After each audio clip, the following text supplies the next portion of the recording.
Dahulu di Sumatera Selatan, ada seorang putri raja bernama Putri Jelitani. Ia akrab disapa Putri Kemarau karena dilahirkan pada musim kemarau. Ia merupakan putri sematawayang raja. Ibunda sang putri baru saja wafat karena sakit. Sebagai putri tunggal, ia sangat disayangi oleh ayahnya. Negeri yang dipimpin ayahnya pun makmur dan tentram. Suatu ketika, negeri itu dilanda kemarau yang sangat panjang. Apakah kau melihat keadaan kerajaan beberapa bulan terakhir ini? Iya, kau benar. Negara kita saat ini sangatlah menyedihkan. Banyak warga yang mengeluh karena kekurangan air. Nah, kita menghadap raja saja untuk menangani hal ini. Baiklah, ayo kita menghadap raja. Mereka pun berjalan menuju istana untuk menemui raja. Wahai rakyatku, apa yang membawa kalian kemari? Baginda, maafkan kedatangan kami yang tiba-tiba. Maksud kedatangan kami adalah untuk meminta Baginda menindaklanjuti permasalahan yang sedang ada di negeri kita yang Ya, saya telah memikirkan hal tersebut. Siang ini, saya akan berkumpul dengan para peramal untuk membicarakan permasalahan ini. Baiklah, kami menunggu kabar baik dari Baginda. Terima kasih.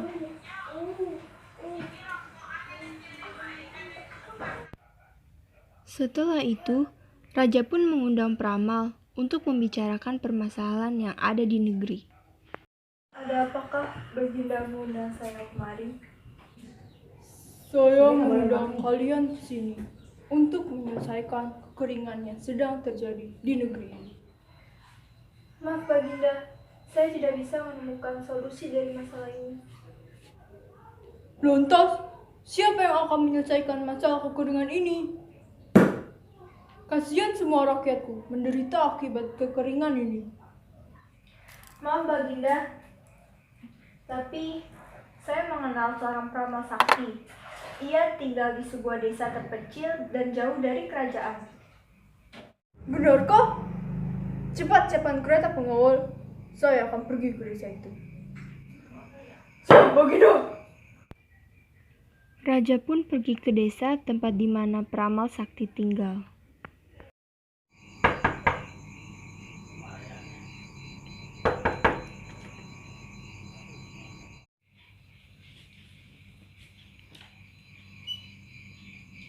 Suatu kehormatan bagi saya, Baginda datang jauh-jauh ke rumah saya yang sederhana ini. Silakan masuk, Baginda. Raja pun masuk ke dalam rumah peramal dan mulai berbincang. Apa yang membuat Baginda datang kemari? Wahai peramal, negeriku saat ini sedang dalam kesulitan. Tolong katakan bagaimana cara untuk mengatasinya.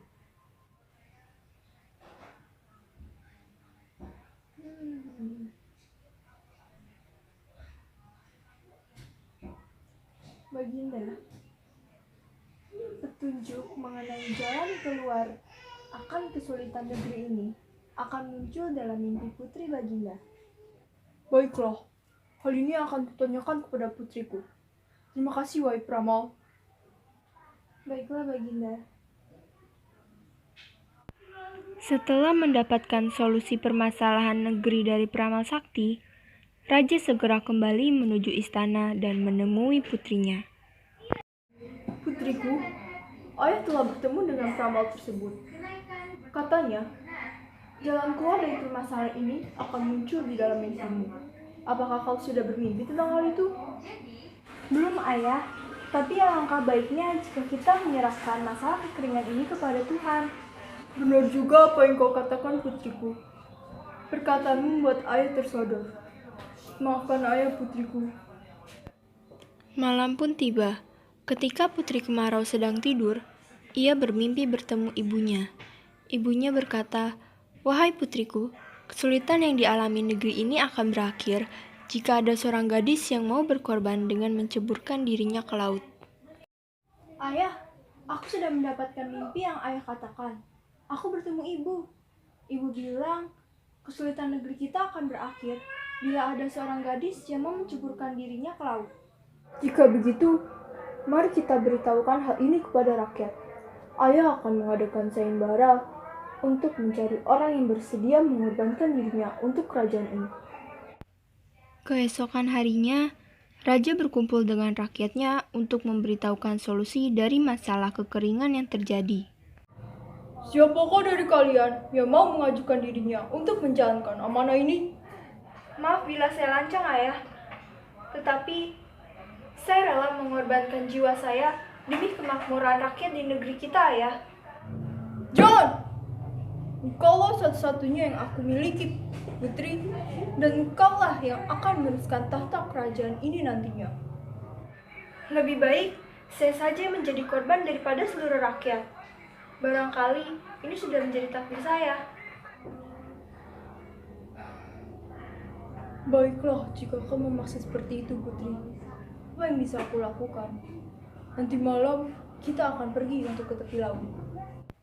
Pada malam hari, raja dan putri pergi ke tepi laut bersama rakyat kerajaan. Putri, apakah kau yakin akan melakukan semua ini? Saya sangat yakin, Ayah. Tolong, ikhlaskan kepergianku dan maafkan semua kesalahanku, Ayah.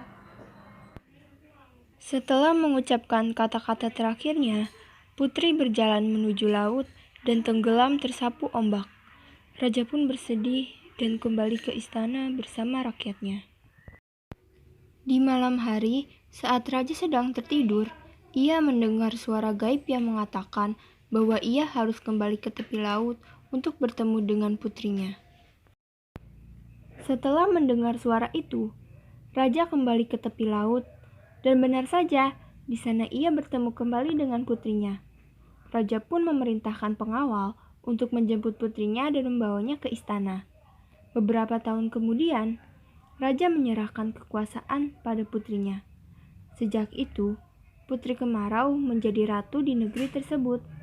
Ia memerintah dengan arif dan bijaksana, sehingga rakyatnya hidup makmur dan tentram.